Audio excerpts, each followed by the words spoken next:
Hey, Gracie, tell them what they're watching. Good morning. Welcome to Popcorn Culture Podcast for popcorn, soda pop, popular media, and other popping things. Why did I have to read that? Like I don't remember the intro. I'm supposed to hold up the popcorn. Okay.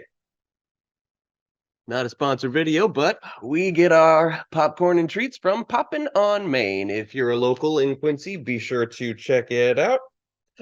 They change their flavors monthly, and okay, we got your fairly standard kettle corn here this week. We got white cheddar. Ooh. And this month's gourmet flavor, they got one gourmet flavor every month. It's Flag Day something or other. Not sponsored. It's so yeah. Okay, we got caramel corn with some white chocolate drizzle and red and blue sprinkles. It's gourmet and it's bigger because I got my punch card punched for a free small sized bag for apparently the very last time as they've discontinued the punch cards. Oh. Yeah, so that's disappointing. Not sponsored, but they're apparently starting a new more high tech promotion. That's just what the clerk said vaguely about that. It's something they're working on. So yeah, hopefully yeah, I'll be able to enjoy a more high tech membership in short order. Do you know if people bring in their old coupon punchers? But yeah, they're if they're it still still works? they're still honoring punch cards that already exist, just not giving out any new ones. I have a punch card. Might need to give it to you so you get the benefit of getting another small bag. Yeah, sometime. Yeah. There's Flag Day. Yeah. Okay. And yeah, pass me a soda bottle for me to show everybody. Okay. This Crazy. yeah, it's a whirly pop soda. It's the taste of a fruit punch lollipop in a soda. So, sugar. Lots of sugar. Yeah. Sounds like it's gonna hurt my teeth. Yeah, it is. But yeah, your favorite whirly pop in a bottle. Who's ever heard of a whirly pop? I've never. When's the last time you saw a lollipop like this outside of cartoons? Outside of cartoons and maybe amusement parks, yeah, who has actually seen a lollipop that big? Yeah. Yeah. Yeah, no, I'm far more familiar with the kind of, just a little sucker you get at the bank, right? Mhm. How many licks does it take to get to the center of a Tootsie Pop? Those The world may never know. those don't taste good. I've had one like the really long ones and not the curly swirly ones. They don't taste. They just taste like sugar. Hmm. They don't have any extra flavor to them. You think like, oh, it's rainbow colored. They have like all the different flavors. No, it's just sugar. Well, everyone knows that a rainbow tastes like magic. There you are, sir. Rainbow tastes like magic. Yes. Well, yeah. Spicy magic. Yeah. Spicy. Why is it so spicy? Yeah. To meme it up in here. Yeah, that Smells is good. that is an old timey My Little Pony callback. That's something they discovered in the first season. Rainbows taste spicy. Yeah. All right. Right. And yeah, we're keeping one near Mason because I've did two of these and I've never seen Mason take a bite of popcorn. I need it. Okay, here. Happy. White cheddar one. Yeah. Okay, it's on the record. You can confirm. We do eat this, and this does taste really good. Yeah. Maybe I miss it. I've never seen you drink the soda either, but you're always empty. No, at the he end. So, yeah. he drank the soda. Maybe I'm just, I just don't look for these things sometimes. I go, It's a weird flavor. ooh, that's a good soda. That is.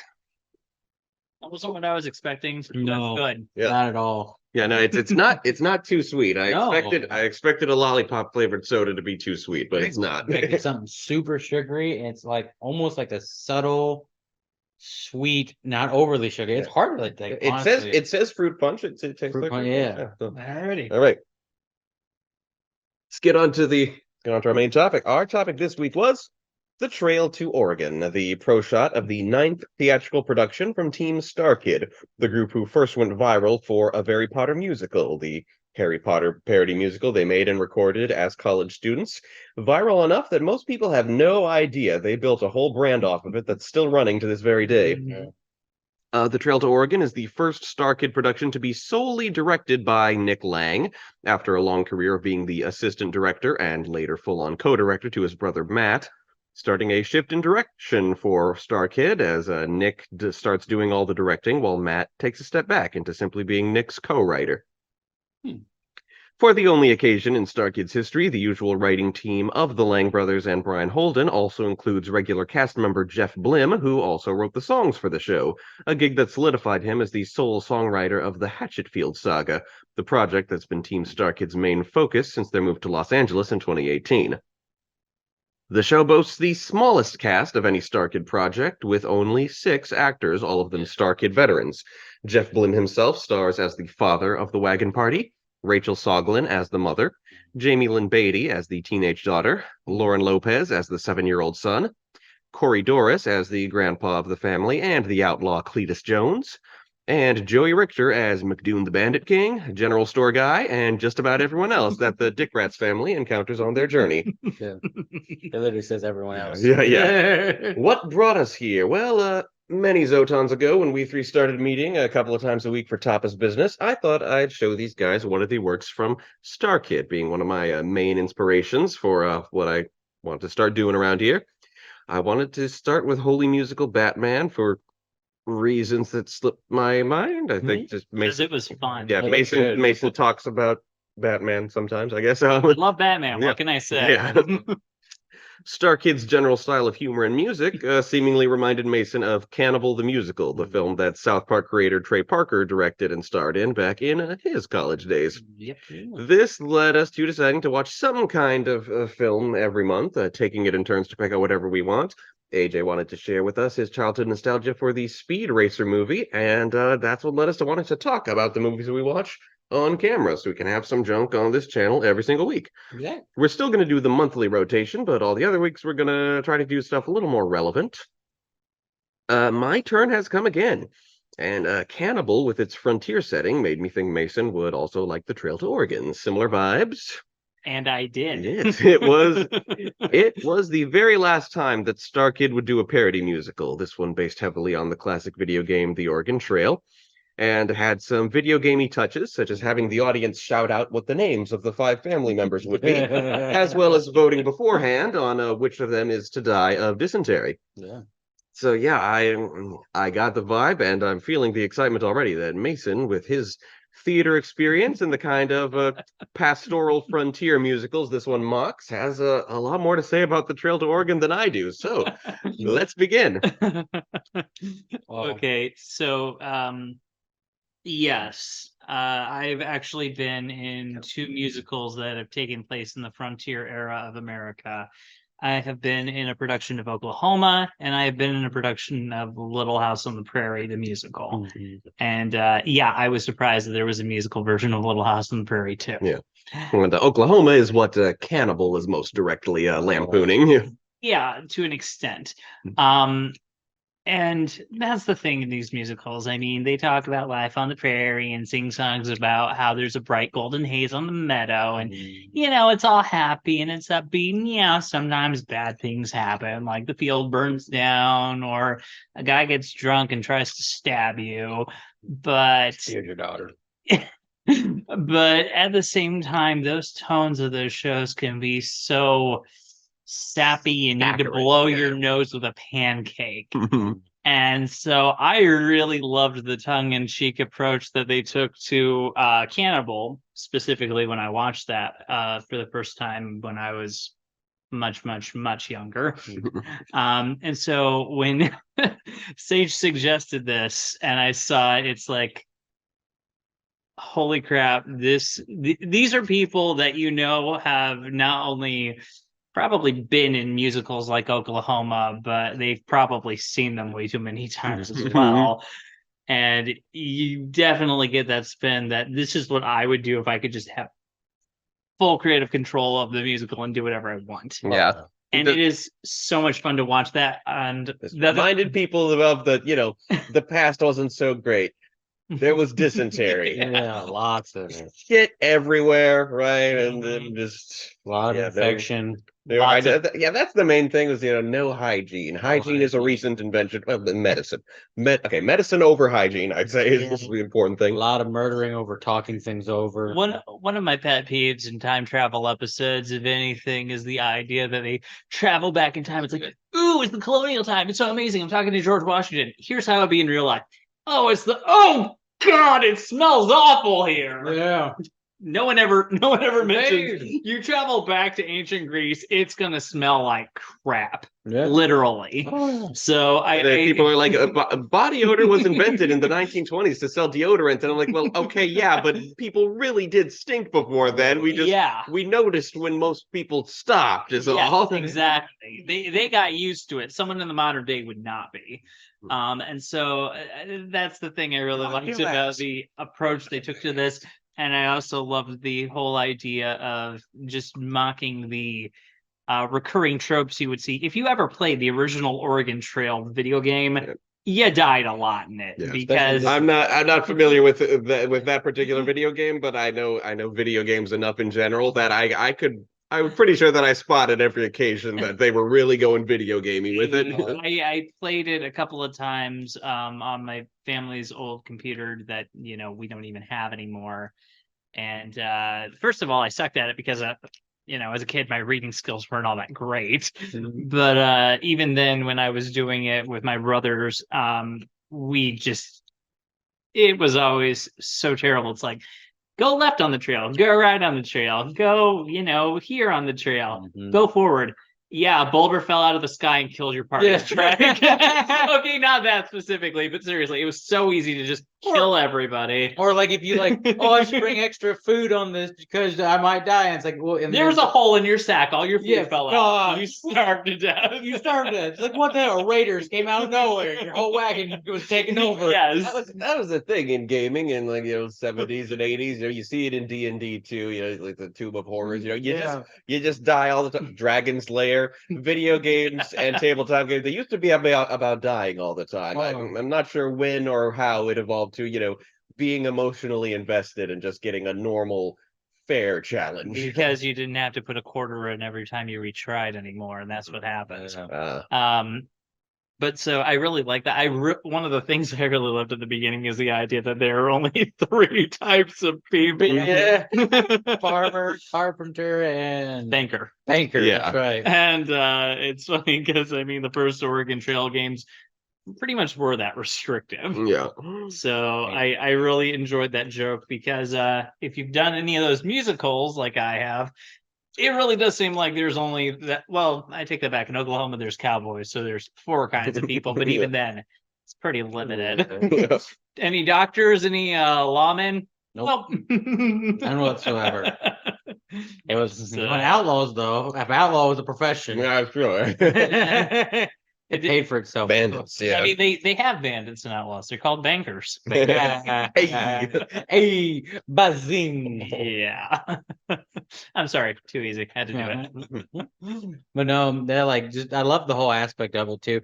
And even though they did it on the stage, you could still feel it, like how with Little House on the Prairie, so very little items, but yet you could still feel like you were in the middle of the desert, middle of winter, or middle of being raided by bandits or something. So the musical really played to that. Yeah, to an extent. When I was doing Little House on the Prairie, in the first act, there's a scene where they have a blizzard. The train can't come in with food. They're desperate. 2 of the townspeople go to another town where they have grain supplies. They bring it and they're like, take the wheat, stay alive. We'll get through. We won't be poor no more. And it's like, hooray. We're not going to starve to death during the winter, even though we were 5 minutes ago. Yeah, about to. It's like, I don't want to sing. I want to eat. Yeah, Exactly. Don't even give me my grain. Give it. But no, just there was a lot of that. People did die a lot just because they didn't have food. Yeah. Not as available as we can go to the store and get popcorn and all different flavors. Yep. Actually, when AJ was driving me back home after we watched it, because he brought up how being out there where the average lifespan was 30 or so, and I'm like, okay, that's skewed. See, what happened there was child mortality that skews the average lifespan, right? That's how it was back then. Is that okay? a lot of children didn't make it to the age of 5. If they made it to 5, they had a good chance of making it to 10. If they made it to 10, they probably live as long as people still do today. Yeah, and usually they died around 30 because that's when they got dysentery. Got diseases of some sort. Well, especially back then, like especially because procreation was they had no safety when it came to that, and so Well, it's the there's a lot of stuff getting passed around. Well, it's the Well- classic evolutionary instinct, right? If you have many, many children, some won't die. Yeah, It depends on if your wife survives long enough to give birth to Birth them, to, sadly. Yeah, there was a shitload of that too, wasn't there? I Yeah. have to say I am so glad we live in the 21st century. Right? Hey, no better time. I mean, we got hella problems. I find plenty to complain about, but yeah, hey, you know what I like? I like medicine and hygiene. And toilets that you can just go and all that. Indoor plumbing in general. Yes. Yep. Yeah, well, and to quote another musical from Candide, this is the best of all possible worlds. Oh, yeah. Or maybe we just fool ourselves into thinking that so we, Mm-hmm. can exist. Quite possibly. Sorry. That's the thing. I mean, it could be better, but I don't think it has been better in the past. I think that's a good way to put it. If you believe that there was other civilizations before ours, Wait, you're Okay. telling me America didn't always exist? no. No, there was much older civilizations than us. Oh, okay. You're You're talking like pre-human civilization. Yeah. Pretty No, I much. think no, I thought you were talking about like dinosaurs and stuff. Dinosaurs. No, well, there's the thought that well, I can't think. Guys, I bring probably too many theories up and stuff like that. And we will go into more of them when we Later. eventually do the Different. Star Kids musical about Yeah. what is it, Firebringer? Firebringer's fun. Yeah. So maybe we'll revisit this conversation later. But so Don't those, get off topic about those were my opening thoughts about the musical. Is that I really enjoyed the fact that it had much more of a realistic and cynical edge Mhm. to balance out all the peppy. Oh boy, gang, this is gonna be so much fun. Yeah. Which I love that cynicalness with the peppiness. Yeah, with the peppy. Well, that's something I don't think we mentioned. It's basically also an adaptation of National Lampoon's Vacation. Pretty much. Yeah. It's So yeah. It's like the Oregon Trail was the original family road trip. Oh, I say, man, kettle corn is good. It's subtle. I like the You flag. don't expect subtle from Poppin', not sponsored. Very good. Flag one is not subtle, and I love it. That could also be a slogan for us. You don't expect subtle. You don't expect that. So those were my thoughts. What did you Yeah. overall? So, introductory stuff. Yeah, we haven't been talking that much We've about been the Trail to Oregon. Yeah. I know. Sorry. I needed it. I just want to say I'm the big StarKid fan here. I've seen all their stuff. So and I'm just like introducing it bit by bit to these two guys and also to Natty and Kenzie. And I haven't shared anything with both pairs, so I'm hoping like at some point maybe we can do like full length reactions to them with all 5 of us, and that way there'll always be at least 2 people who've never seen that one. Right? What I loved the whole show because I'm a theater kid true with QCT here in Quincy. That's worth noting. But That's how all 3 of us Yeah. had met. Yeah. And so we're gonna be mentioning that a lot throughout all these videos.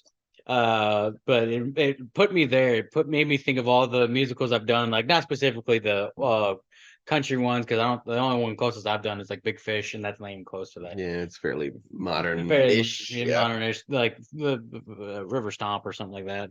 But no, just having that, and I love I always forget what it's called. Improv. I always love improv because how like they said like they asked the audience to like name the characters, and like one was like Crab Hole. I think the Crab Hole. Crab Hole, yeah. Crab Hole was the son. Yeah, and it started off good. The Bauer. dad was like, "What did you say?" Yeah. Jack Bauer. So Yeah. Jeff Flynn got to be Jack Bauer, but then the rest of the family were Slippery When Wet, That's mom. Mouth Face, Crap Hole, Sister. and Titty Mitty. Titty Mitty Yeah. was the And grandpa. and then he asked, "What's our last name?" And And someone shout out, "Dick Rat." Dick Rat, yeah. which is StarKid spelled backwards, so perfect for the film Yeah. version. Yeah. Yeah, they really lucked out with what they got Yeah. with the film version. They're very iconic to the characters. Like I know of I know of one. I know what other performance they did that I've heard about.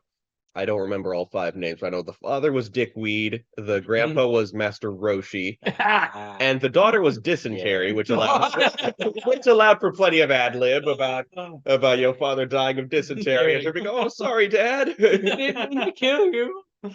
Oh, funny. but no, and pretty much I was intrigued with it the whole way through. Like, it kept my attention. I was smiling through the whole thing. Yeah, I was even bobbing to the music sometimes, and I commend them. They move a lot for a 6-cast crew. It was insane. It was crazy. Yeah, and I kind of miss how StarKid used to have these like really big casts that would do all the stuff together, and now they have much smaller groups that play a ton of roles, and it feels a little.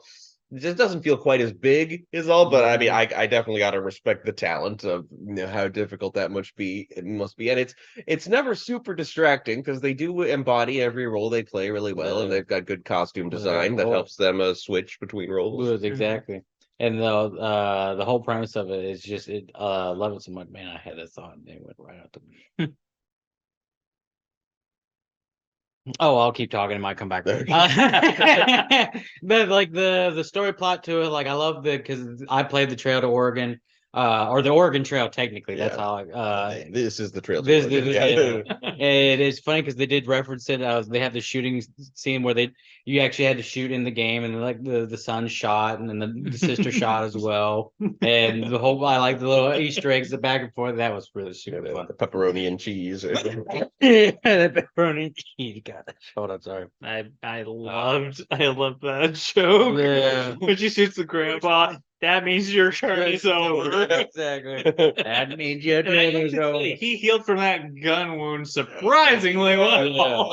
Raised the butt. He just hit his butt cheek until it did. Oh, trust me, like that could be a whole thing where it's like, Grandpa, how you doing? Oh, my bullet wound's acting up, but otherwise I'm fine. Yeah, they didn't bring it up. No, they just made it a one-time thing. Which is fine, but I was kind of expecting that to come back in the next scene, and then like, okay, I guess. Yeah, no, they just put gloss right over it. Sometimes that's funnier. Sometimes. Sure, yeah. And I love the cast because each cast member brought their own, like, well, obviously they played a character, but each cast member brought their own character to the show.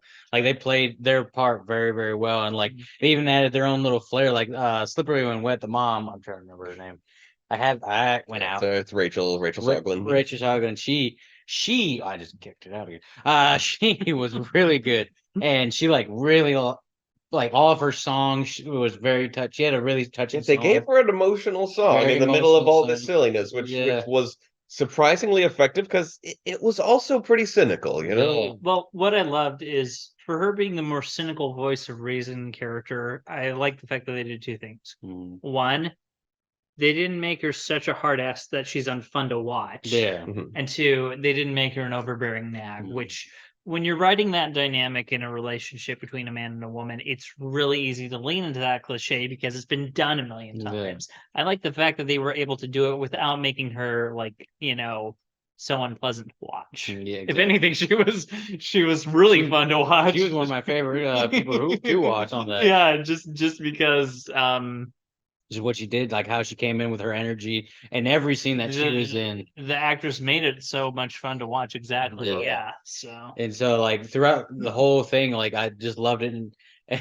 And I would say my favorite character is the guy who played everybody. Yeah, Joey Richter. Richter. He was my favorite because he literally played everybody, and I love playing like ensemble roles, and I love playing everybody. Oh, yeah. But he did it perfectly, and also he sounds like Beetlejuice.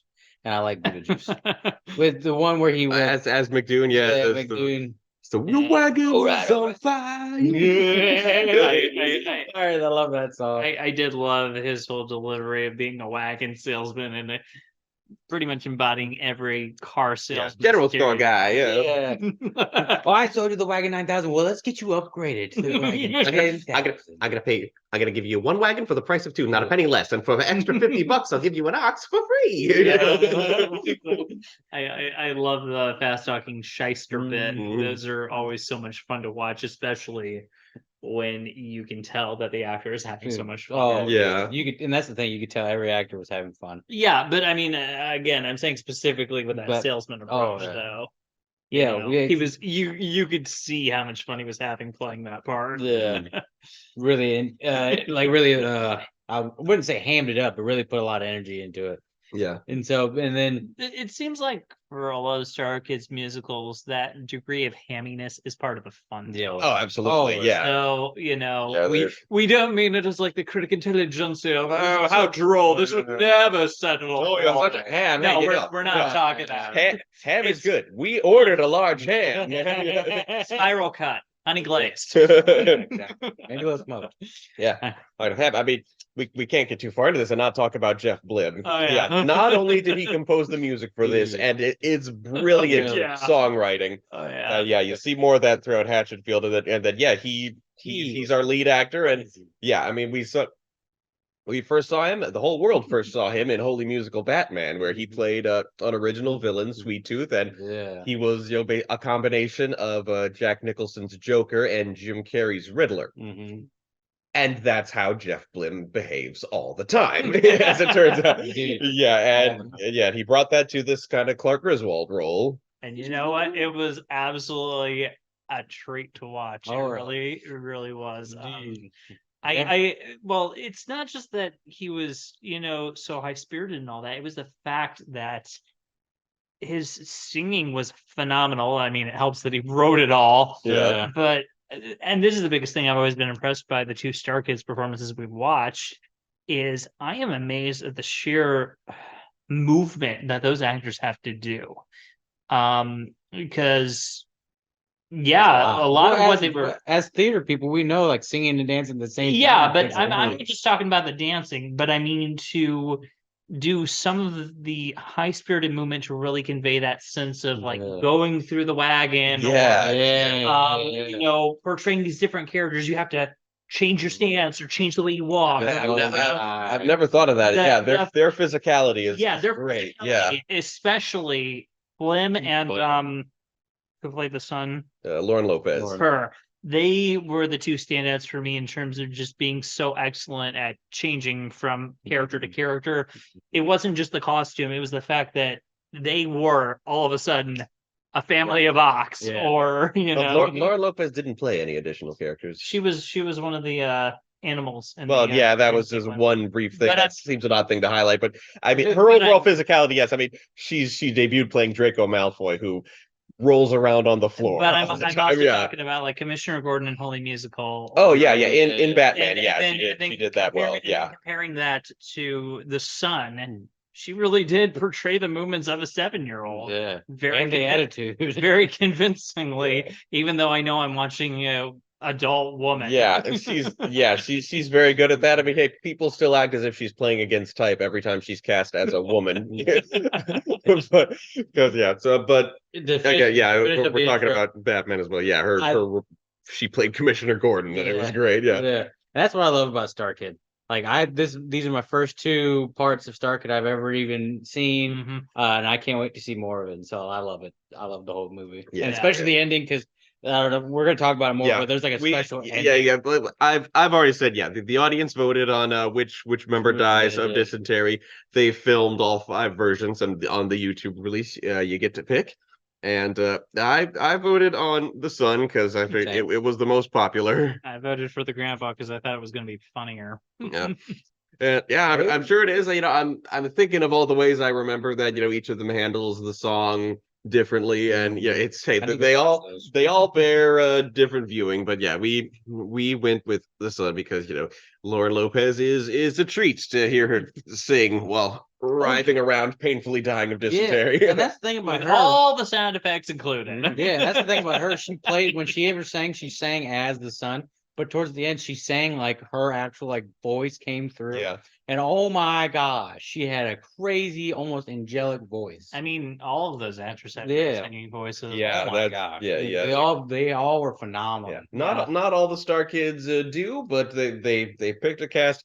Well, this was produced at the same time as Annie, their Star Wars parody, and Annie was more of an exhibition for those Star Kids who weren't so much with the singing and dancing. So, because Yeah, this one, yeah, it's talking of the dying of dysentery. Did I just miss it, or maybe that particular ending doesn't include it? But I would assume it was in all the endings, but maybe it's only in some where you can see near the end that Joey Richter is back in the background making the fart noises. Oh, no, I never noticed No, that. I didn't notice that. Yeah, I think Well- because they focus on it at the end, so I think it just wasn't in the Sun's ending. Yeah, well, and I also wasn't. I haven't gone back and rewatched any of Same, the other me too. endings just Mhm. to not. Yeah. Just so we only talked about the version we saw. Yeah. So I wish I seen him so we could talk about it more here. Yeah. yeah, no, I didn't But- see that in the ending that we watched. So I'll take your word for it, though. Yeah, it's can see definitely it. in some of them, and each of the actors performs the song beautifully, and yeah, I think at some point they stopped letting the audience vote, so that because I'm sure everyone votes for Lauren Lopez, so they switched it up a little. We can't keep killing Lauren. Oh, Yeah, you just during intermission you draw straws and see who gets Gets to to die. I can do it the old ways. Well, by crowd vote. Off with the head. Yeah. Nah, then see, the community theater is doing Clue, which if anyone's seen the movie Clue, that one comes with 3 different endings. So I have to wonder for this, yeah, for the stage musical, for the wait, no, it's not musical, for the stage version of Clue. I have to wonder how that works. Does it have a set end, or do they have 3 endings and the cast just picks a different one every night? Guess we'll find out. Yeah. I don't know, but I do love that degree of going to a Random. show and it being different every time. Yeah. And I mean, theater by its very nature is, Yeah. but Hey, the story changing every time. yeah. Hey, that reminds me. There are multiple versions of Across the Spider-Verse. Oh yeah, I read. heard about I that, read up on yeah. that. There are just a few small scenes with subtle differences. I think maybe it's just the one scene with Miguel's AI where like she does different gestures at a certain point. Really? They also said there was one with Spot talking about how the singularity across the world could collapse, blah blah blah, and he either says that would be bad, or he says, "Oh well."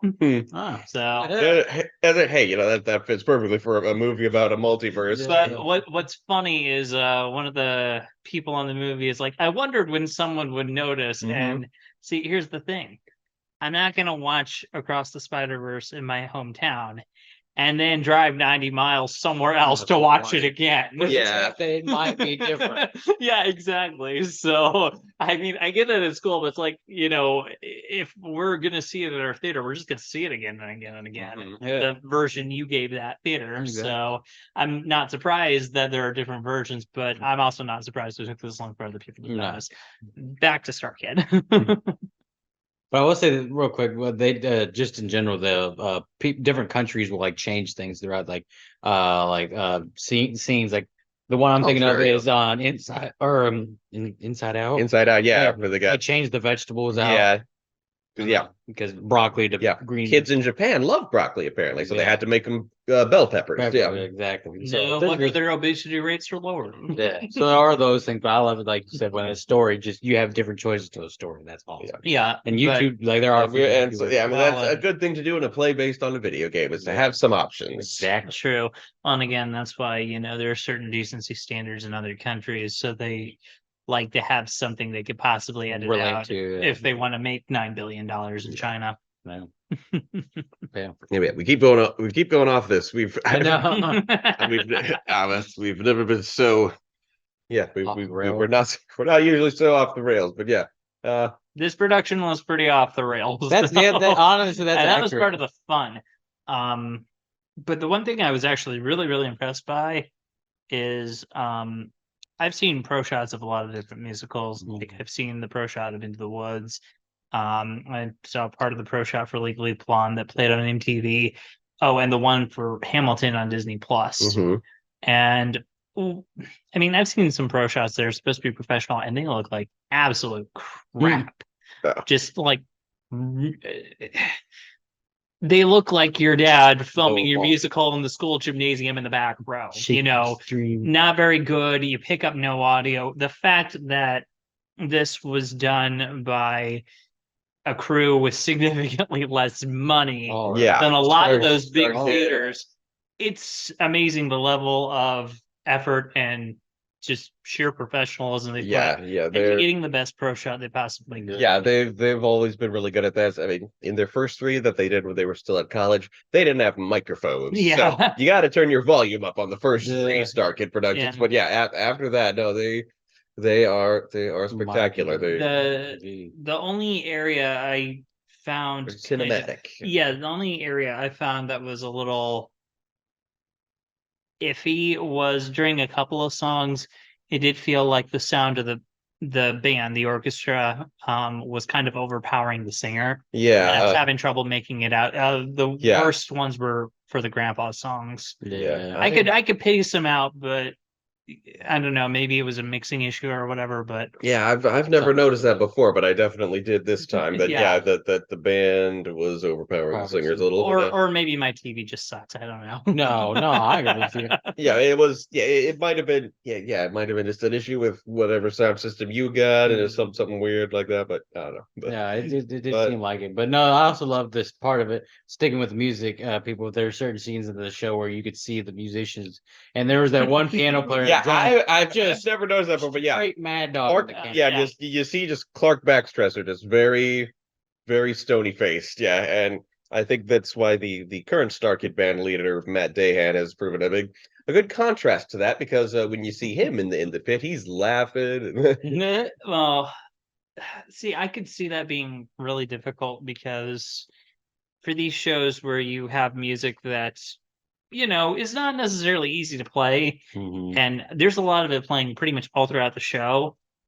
I don't think it's a matter of them not having fun. I think it's a matter of them just trying to stay focused to make sure Oh the yeah. music doesn't just Yeah, I'm not. Stop. Yeah, he's he's very professional. It's Yeah. just I noticed that for the first time at this viewing is that quite often he's fully visible and being Yeah. very stone faced. Also, when I've done crew for shows, whichever comedies I've done, after a while, the jokes just don't hit me the same way they Yeah, used of course, to. yeah, after you- So that could also probably be part of it. I mean, first couple of times it's I'm not hilarious. suggesting he should have been laughing. I'm just saying it's a noted contrast between Yeah. him and his success. Well, especially when you see Jeff going crazy, jumping around, dancing, doing all this, smiling his big ass smile, And even then looking at him, Yeah. and then Yeah.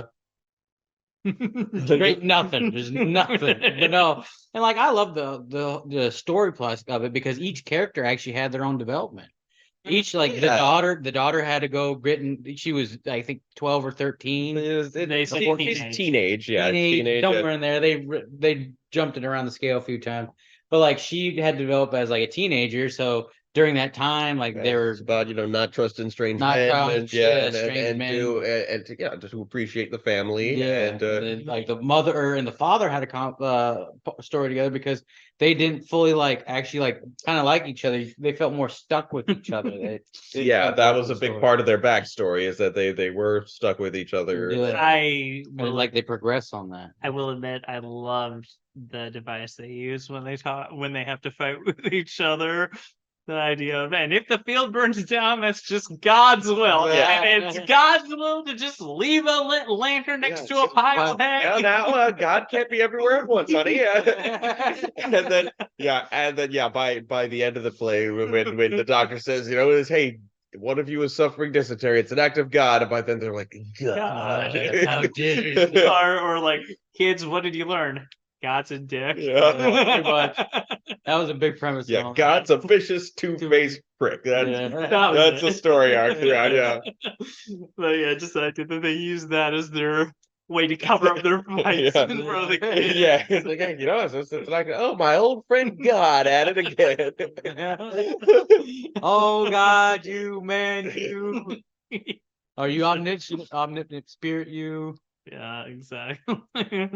And then like that, I love the fixation that the kid had, where he always wanted to go skinny dipping. Or put something in his Or- mouth. Yeah, in so his yeah, mouth. those are his main gags. And yeah, hey, they paid it off pretty well. Yeah, it's Yeah. really tightly written, and I think that's just something that the Lang brothers as writers are good at. That it's just something that you didn't expect. This is very important throughout.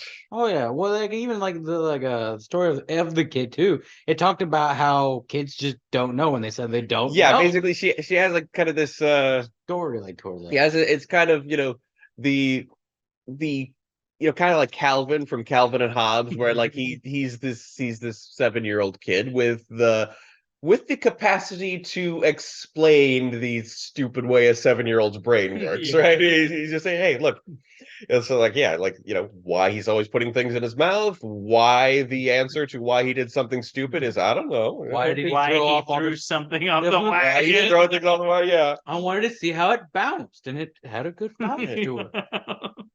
And it's like, well, he walked around with one shoe for half the show. Yeah, because he threw his shoe off the back of the And wagon. then no one asked, so I didn't say anything. No, And like even the grandfather, like he had the story of like his daughter he watched his daughter try to like become the woman that she was, and like he wanted to like see her. Well, we all And he lost his wife to the king of the lobsters. Yeah. Oh, we all know that the Oh, real God. plot is all about How did that I forget that? vicious battle with the lobsters. Oh my And gosh. how he drove them into the sea. Yeah, we get That's we so get crazy. bits and pieces of his backstory throughout. He lost. Yeah, not how long ago he fought the lobsters, and They took his $1 million bill. yeah, and then the truth is the king of the lobsters was his best friend, and his wife was in love Mhm. with Cornwallis, the king of the lobsters, so Hmm. she went with him. And they drove him onto the land. Gosh, that's so funny. That was hilarious. That's just like almost I don't know. And I just really noticed in this Good viewing comedy. just how well they paced out everything in Everything, Grandpa's yeah, story, yeah. little by little. Oh yeah, it's just how they paced the whole thing because like it's just all because it did feel like at the end of the musical it felt like you just went through the whole trail with them. Yeah, Well- everything came together and every character had their arc. I think what the biggest thing with this is for every one of the characters, they all had their arcs, but you never spent too long with them. No, So if you were ready to move on from the daughter, she sings her song, and then Mhm. after probably a good solid 7 minutes, then you're back to something else, and then you're on to the next thing and the next thing and the Yeah. next Yeah, thing. good. I would say Jeff Blim was pretty much in it most of the time, Yeah, but but he's the one that wrote it. and- but Yeah, he was kind of our lead, our Yeah. But at the same time, I Or mean, light. even though he was usually always there, he wasn't always the focus of whatever scene he was No, in. no. yeah. I mean, it was Mhm. it was the 5 of them on the trail for the most part, and Yeah. just all their interactions together. And sometimes one would take a bit more focus than the other. Yep.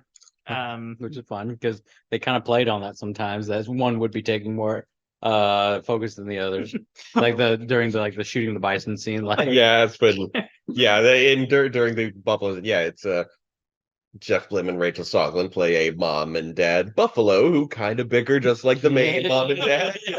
Yeah. But I love And the son's like the buffalo. Am I the only one who hears them talking? I can't shoot them. And I love the Yeah. I'm just a frail old kid buffalo, newly born. Baby buffalo. Uh-oh. Well, what I loved about that particular scene was the way they ended it with him Just shooting shooting bull- 3 buffalo. Do it, motherfuckers. And then Yeah. it looks like we got about 10,000 pounds of meat here. Between the 3 of us, we can carry 30. Yeah. Well, that's dude. Honestly, that's kind of true because how they harvest the buffalo, they would just go out and shoot them by the hundreds, by the thousand, just leave piles and of it's rock. amazing that we didn't drive them to total extinction. Yeah, no. Although for a while we thought we did. Oh yeah, they were close, but no, Very. we undid it. There's buffalo everywhere now, so yeah, good Yeah. good save, humanity. We didn't kill all the buffalo. We No. brought them back. And they're getting their revenge by charging dumbass tourists in Yellowstone. So Every day. everybody wins. Yeah. Every day, something jack up in Yellowstone, ignores the signs, climbs the fence, gets himself gored. It's the circle of life. It's a beautiful thing. It It is is. very beautiful. I love when I see an idiot go flying over. I should listen to the sign. Yeah, and they tell you do not feed the bears. You better not feed the bears. Yeah. No, and I just like the whole the whole thing was just fun, and just like there was a little bit of fourth wall breaking, which I like. Fourth wall breaking. I'd say there was a lot of it, more than usual. Yeah. Well, I'm trying. When I say a little bit, it's because I can only remember a little bit. But one of my favorite scenes when they do all go skinny dipping as a family. They run through the crowd up and down and all around through everybody. And yeah, that was happening when Mouthface was running from the Bandit King as well. That's They went into the audience Into and the then audience and up- somehow back into McDoon's arms. And like I said, when he played McDoon, so the Bandit King. Bandit King.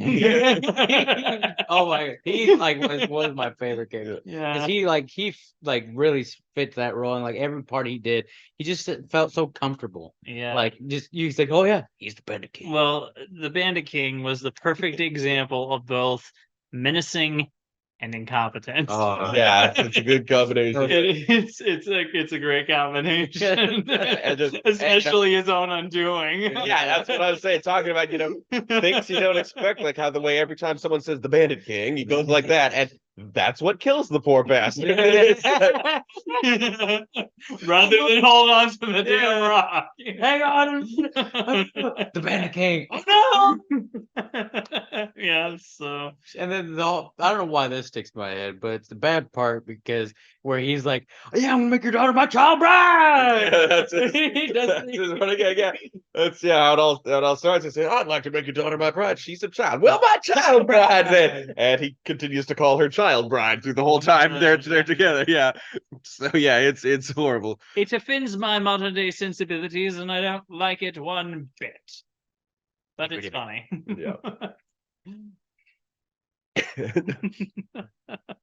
I also love the fact that between him and his sidekick, Cletus. thank you, the fact that they just casually reference their homosexuality. Yeah, well, well, they're alone out in the desert and they bang each other, and McDoon just sees it as just some convenience, but Cletus genuinely loves it. It's kind of sad. And aside from like 3 lines, they don't even bother to mention it. Maybe like a little hint there and there. I mean, there's this whole bit where Cletus confronts the daughter about being a homewrecker. But I mean, aside from calling her homewrecker, it's not really brought up any more than that. Yeah. That's so funny though when Cletus comes in. I want to tell you. I want to kind of. I find the daughter's death to be one of the more cathartic for 2 reasons. One is like as she's dying, she says, "I see my true love, the Bandit King, and his true love, Cletus Jones." And then at the end, and then what happens in both the daughter's and the mother's death scenes is that they reveal that they're pulling the old fake in their own death routine that the mother is prone to do, and so if it's the daughter, that is just a great full circle thing that she pulled that on her mother. I also love the fake out death and when the father, they think he died from rattlesnake venom. What I love is the fact that when they're about to bury him, they're like, "What's wrong, Grandpa?" "That was supposed to be my casket." Yeah. That was supposed to be my casket. But we're doing this trip on the budget. After this funeral, we're gonna Dump him out. we're gonna dig him up, dump him out, and carry the casket for the next funeral. Well, and what I loved about that is, as soon as I saw that sleeping bag, I knew immediately where that was going. Yeah. Anyone who's playing those kinds of games knows there's always a snake in the sleeping bag. But to put the twist on it that he sucks the venom out, which PSA in real life, do not ever suck out snake venom. It doesn't work. But the fact that he sucks out the venom and then swallows it. I was not seeing that coming, and I thought it was hilarious. And then proceeds to have his own acid trip. Near-death experience, but close enough. Close enough. That's how you get there sometimes. And he learns that the Watchers have chosen one of them to die, and he's like, "Why do you want to see us die? Would that entertain you?" And one of my favorite lines is, "If you choose the son or daughter as the death, mother says, who, if given the choice, would choose to kill off one of the children?" Yeah. Yeah. No, this guy went with the grandpa. Yeah, that's a sensible choice that most people would make if really put in that situation. Yeah. Or would kill the father because how dumb he was throughout the Yeah. entire thing, even though he kind of redeemed himself. In the end. Mhm. He kind of was my second choice. Yeah. Yeah. I, But, can, I can see that. He'd probably be my second choice as well. Just because I knew his destiny would be hilarious. Oh, Yeah. but no, I love that the Watchers with the dad can see him, and the grandpa comes in. Oh, you see the Watchers too? Come on, we'll float together. Let's float together. It's like, I see him. I see him. It's just funny about that. Another great bit of the sleeping bag scene was just something I like. Right, the father say, "Tell me out here, little guys," and he talks to the orchestra, and they fire up some sexy jazz, yeah, saxophone, yeah. Always the trouble between Yeah. a couple married, always trying to find time for themselves. Yeah. I just love it. It's very Well, the fact that she's very clearly not in the mood because of his incompetence. yeah. What were you say? It's just yeah. It was just a great first taste of Jeff Blim's musical stylings. Yeah.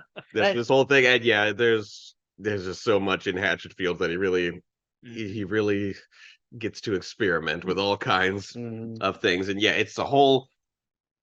You guys aren't familiar with Hatchetfield. It's this whole horror comedy anthology, and yeah, it's had 3 full-length musicals so far and 2 seasons of mini stories, and yeah, it's really good. They're building a whole multiverse of this cosmic horror story, and it's really good. Interesting. Yeah, and it's all scored to Jeff Blim music, and well, so here's the thing. You mentioned that it helps that Jeff Blim wrote it, and Jeff thinks he can hit really high notes. Yeah, That's kind of a thing in Hatchetfield. I don't know. he tried to do it. People are divided on whether he's good at it. He somewhat sounds good. I still love the scene fits. in this one though, where it's like, "Wow, you really went for it." Yeah. Yeah, General Store guy fails to hit that high note, and yeah, that bit after where he talks about how he does have musical experience, that was totally improvised, and you can see them nearly breaking. Yeah, I knew that was not scripted, so I love the fact that they just took that moment to really acknowledge it. Their own little fun and the fun that they're having. Nope. That's why I like Jeff Blim so much, because the 2 shows I've seen of him, especially in the Batman one. Yeah. Batman. I forget what character was. He was Sweet Tooth. Sweet Tooth. That's right. Because in that, we don't need to go into that because we're going to get into that until We'll talk about it later. Yeah, we're gonna revisit Batman next. We promise. Yeah. Just him, just talking about just Jeff Blim and both things I've seen. He's just a phenomenal. I would consider him an actor, a full-on actor. Well, he's an actor. They're all actors. Yeah, they're all. But yeah, I mean, he's got star power, right? Literally, he's got the star quality. Power. Yeah. Yeah. No, he's got StarKid power. Hey. Come on.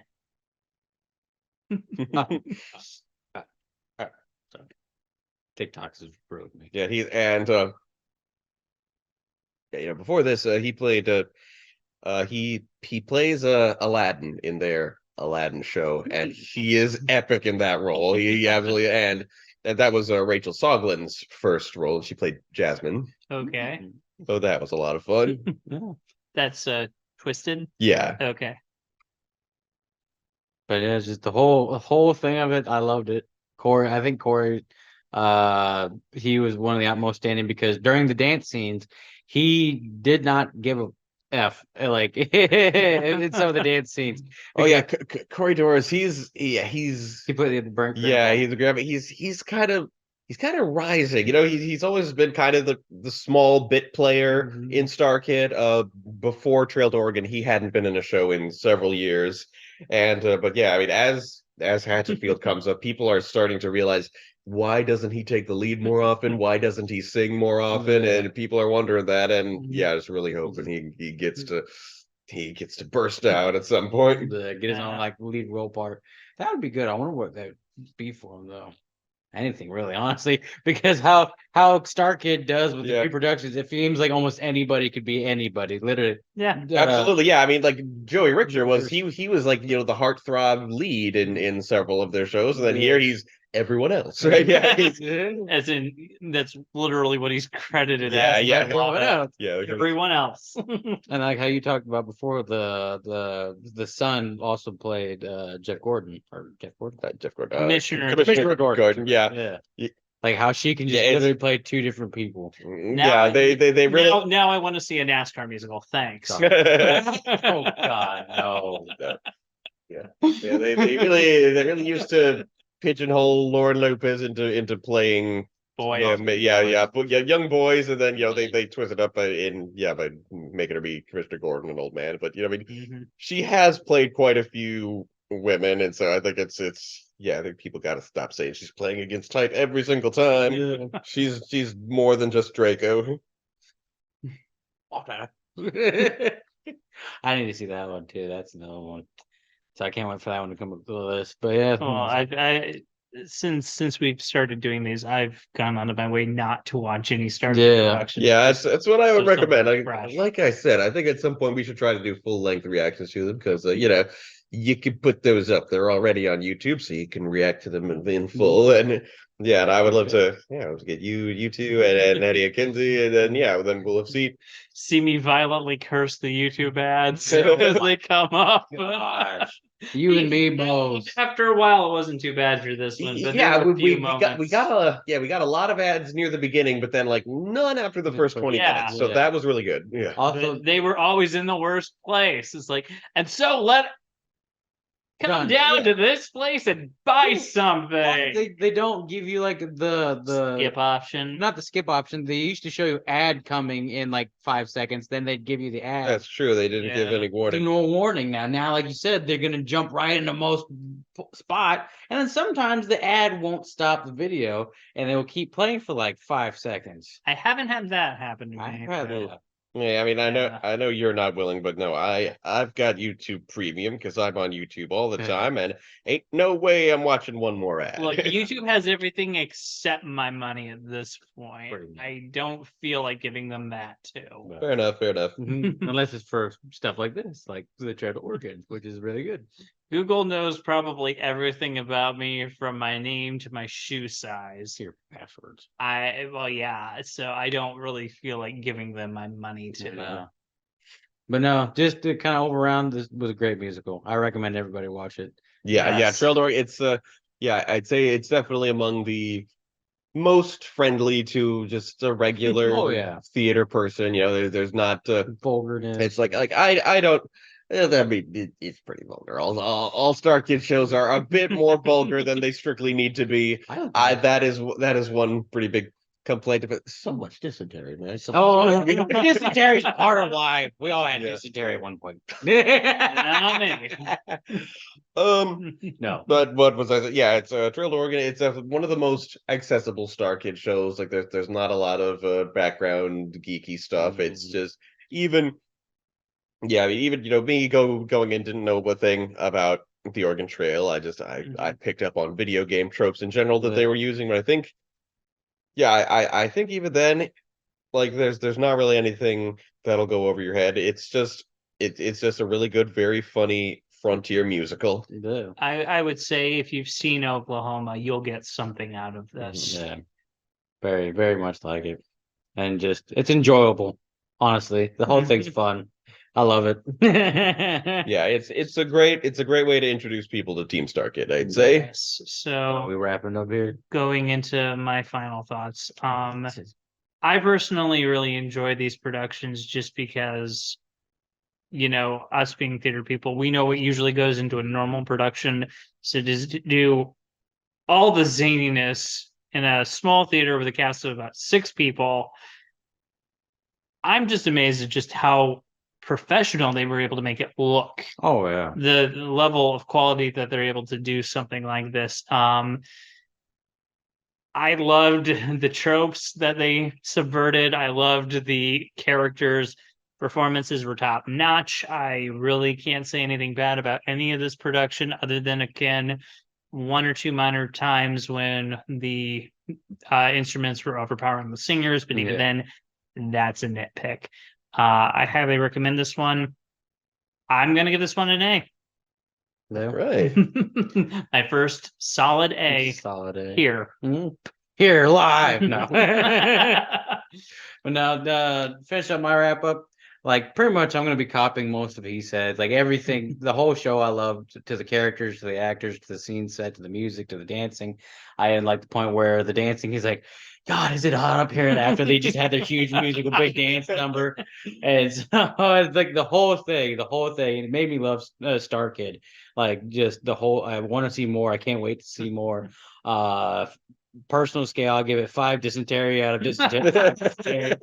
But the letter scale, I'd probably give it like a. I almost want to give it an A plus. I feel like an A plus, honestly, because What? A sounds good, but like even the music, like I fully didn't notice me because, like you said, it's more of like a nitpick thing. It's like I honestly, I love it. I loved it that much. So I say A plus. All right. Well, as for me, I'm less of a theater guy than these two are. I mean, we met in theater and we do theater together. I just do it less, not as familiar with it, but I am a StarKid guy. It was, yeah. I don't recall for sure when I discovered it, but it is the ninth StarKid production, so I assume it's the ninth one I watched. Couldn't tell you for sure, just an assumption. And yeah, it definitely its biggest thing is what it says to the star power of Jeff Blim and how just a very small production like that inspired them to create the Hatchetfield saga that they're still working on to this day, which is a phenomenon. I mean, it's not the most popular thing they've done, but it's so good, and I totally understand why they've been focusing on it almost exclusively for the past 5 years. I mean, Trail to Oregon on its own merits, it really shows what's possible. Like great things are possible with a very minimalistic approach. Not much in the way of sets, very small handful of actors, but yeah, they displayed just So much. just a shitload of talent and yeah and so yeah I can really appreciate what they did there. It's it's not my favorite StarKid production. I'm supposed to be the nice one. I'm gonna I mean no I Well, you watched the most out of it, so you probably have. yeah I mean So you know. yeah I mean hey I thought going in I'd say B something, but no, I'll go A minus because it definitely is. It definitely is up there as far as StarKid displaying raw talent, and yeah, it would just be a great way to introduce them into someone's life. So yeah, I'm going B plus. I just and yeah, just I'm the mean one today because I know what else StarKid has to offer, and these guys will see it sometime, I'm sure. Oh yeah. But yeah, and so, but it's just imagine this like a full production. Like if this was like a full production and everybody like had full scaling and everything, which I don't think you could. For one thing, is one of the 3 StarKid plays that is available for licensing. Oh, Yeah, cool. So it pretty much is a full production. Yeah. You can. Just a small Yeah, production. anybody can put on their own production of the Trail to Oregon as long as they get the rights and know where they're doing it. Yeah, heck yeah. So yeah, like that, like you said, that's why like it. You probably have the most honest rating out of all of us. Yeah. I mean, I did try to license Twisted once, but you had to know exactly where and when you were going to put it on, so which I did not. So yeah. But with that said, Mhm. thanks for watching. Yeah, absolutely. Yeah, be sure to Like, share, and subscribe. or like things there. Give us some comments. And yeah, don't forget to check out the link tree below as I'm gonna, as my voiceover statless gonna say in a couple seconds. But yeah, hey, subscribe to us on Patreon. We could really use some help. And I'm glad we got this series going on. I really have to credit Mason for having the idea. It's great to have something we can crank out. Yeah, Yeah. if you've been around, you know how much I've struggled with that over the many years I've had this channel. So just if you're there, if you're watching, don't know who you are, but I love you. Thanks for being here with us, joining us for all this jazz.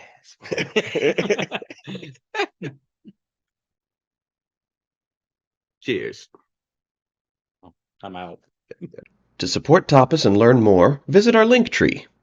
Tapas and Stuff Productions is brought to you by our supporters on Patreon, including Knight Sadie Allen.